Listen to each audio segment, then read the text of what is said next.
Welcome to DivineVerse Narrations. Today, we delve into the rich tapestry of Isaiah chapters 14 to 15 from the King James Version. In these chapters, we encounter a blend of prophetic foresight, poignant lamentations, and declarations of divine justice. Isaiah 14 unveils prophecies concerning the downfall of oppressive nations, while Isaiah 15 paints a picture of lamentation over the desolation of Moab. Join us as we navigate through these verses, exploring their historical context and uncovering their timeless relevance for today. Let's begin.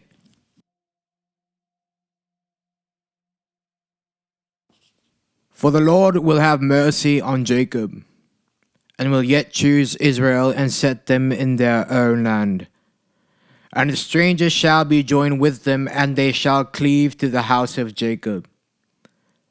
And the people shall take them and bring them to their place, and the house of Israel shall possess them in the land of the Lord for servants and handmaids, and they shall take them captives, whose captives they were, and they shall rule over their oppressors.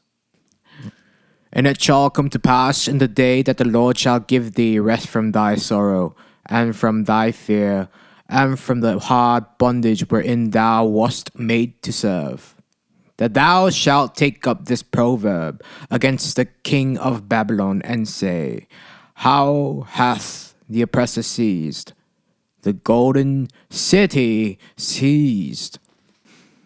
The Lord hath broken the staff of the wicked and the scepter of the rulers.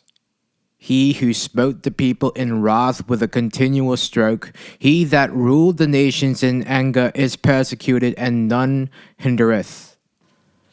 The whole earth is at rest and is quiet. They break forth into singing.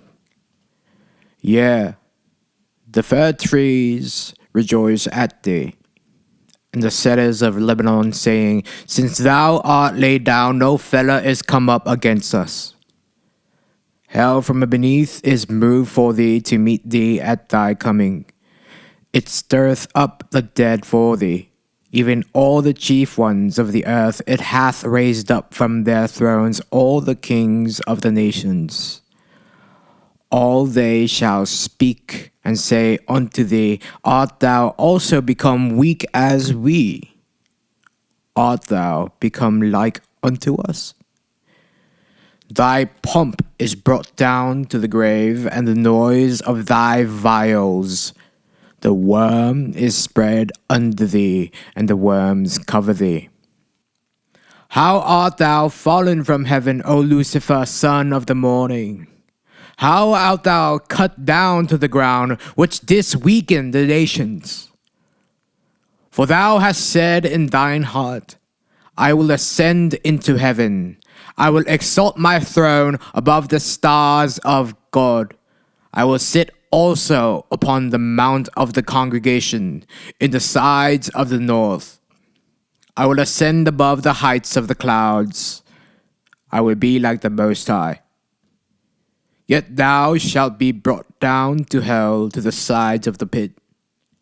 They that see thee shall narrowly look upon thee, and consider thee, saying, Is this the man that made the earth to tremble, that did shake kingdoms, that made the world as a wilderness, and destroyed the cities thereof, that opened not the house of his prisoners? All the kings of the nations, even all of them, lie in glory, every one in his own house. But thou art cast out of thy grave like an abominable branch, and as the raiment of those that are slain, thrust through with a sword, that go down to the stones of the pit, as a carcass trodden under feet. Thou shalt not be joined with them in burial, because thou hast destroyed thy land and slain thy people. The seed of evildoers shall never be renowned.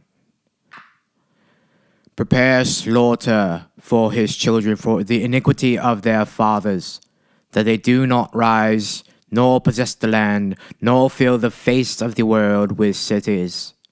For I will rise up against them, saith the Lord of hosts, and cut off from Babylon the name, and remnant, and son, and nephew, saith the Lord.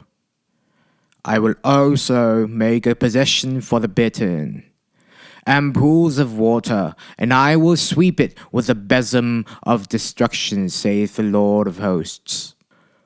The Lord of hosts hath sworn, saying, Surely, as I have thought, so shall it come to pass, and as I have purpose, so shall it stand. That I will break the Assyrian in my land, and upon my mountains tread him under foot. Then shall his yoke depart from off them, and his burden depart from off their shoulders. This is the purpose that is purposed upon the whole earth, and this is the hand that is stretched out upon all the nations. For the Lord of hosts hath purposed, and who shall disannul it?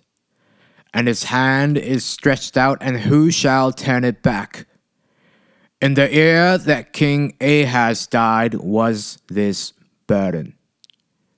Rejoice not thou, whole Palestina, because the rod of him that smote thee is broken, for out of the serpent's root shall come forth a cockatrice, and his fruit shall be a flying serpent. And the firstborn of the poor shall feed, and the needy shall lie down in safety. And I will kill thy root with famine, and he shall slay thy remnant. Howl, O gate, cry, O city. Thou, whole Palestina, art dissolved, for there shall come from in north a smoke, and none shall be alone in his appointed times. What shall one then answer the messengers of the nation? That the Lord hath founded Zion, and the poor of his people shall trust in it. The burden of Moab, because in the night Ar of Moab is laid waste, and brought to silence. Because in the night Ker of Moab is laid waste, and brought to silence. He is gone up to Bajith, and to Dibon, the high places, to weep. Moab shall howl over Nebo and over Medeba. On all their heads shall be baldness, and every beard cut off. In their streets they shall gird themselves with sackcloth. On the tops of their houses and in their streets, everyone shall howl, weeping abundantly. And Heshbon shall cry, and Elealeh, their voice shall be heard even unto Jahaz. Therefore the armed soldiers of Moab shall cry out, his life shall be grievous unto him. My heart shall cry out for Moab. His fugitives shall flee unto Zor, a heifer of 3 years old. By the mounting up of Luhith with weeping shall they go it up. For in the way of Horonaim they shall raise up a cry of destruction. For the waters of Nimrim shall be desolate, for the hay is withered away, the grass faileth, there is no green thing. Therefore the abundance they have gotten, and that which they have laid up, shall they carry away to the brook of the willows. For the cry is gone round about the borders of Moab, the howling thereof unto Eglaim, and the howling thereof unto Berelaim. For the waters of Dimon shall be full of blood, for I will bring more upon Dimon, lions upon him that escapeth of Moab, and upon the remnant of the land. Thank you for listening. Catch us next time for more captivating narrations from the King James Version Bible, and don't forget to like, share, and subscribe for more enriching narrations for the Word of God. Thank you for joining us on this journey with Divine Verse Narrations.